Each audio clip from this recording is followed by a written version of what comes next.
I'm incredibly humbled to be here in front of a group of such talented students, but now alumni. Congratulations to the class of 2023. I'd like to start off by thanking my family who have worked so hard to support me. This is all for you. I'd also like to thank my friends. We've been a unit from the first day we touched down at Virginia Tech. I could not have grown into the woman that I am today without my loved ones. Thank you. Class of 2023, our college experience has been like no others before us nor after us. I distinctly remember one day in my Intro to World Politics class at the very beginning of the spring 2020 semester.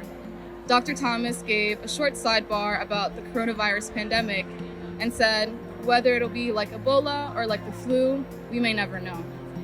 And a few short weeks later, spring break went from 1 week to 3 to a few months, and I was worried that I would never be able to come back to Blacksburg. But now, here we are, sitting at Lane Stadium, bracing ourselves for our next steps, and wondering whether or not we'll make it on our own. I'm here to tell you that being a Hokie alum means you never have to face anything alone, and that Virginia Tech has instilled in all of us the values of community, partnership, and making a positive impact on the world. One community at Virginia Tech that constantly strives to make an impact, and is the reason I'm standing before you today, is the Center for European Union, Transatlantic, and Trans-European Studies, run by Dr. Yanis Devaktis.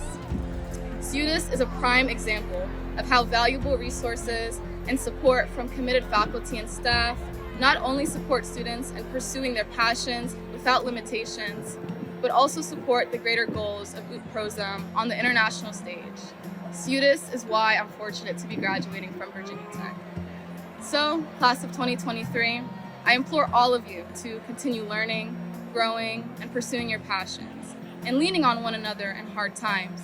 UT-PROSM isn't limited to Blacksburg, and you can embody UT-PROSM every day, even by just being your most authentic self and pursuing your passions in the most fervent manner possible. Of course, following your passions isn't always easy. It requires dedication, hard work, and a willingness to face challenges and obstacles along the way. But as Virginia Tech alum, I know that we've been able to conquer it all. And if you don't believe me, just come back to Lane Stadium on a game day. I want to congratulate everyone once again. Know that you can change the world, and you don't even have to use ChatGPT to do it. Thank you, and go Hokies.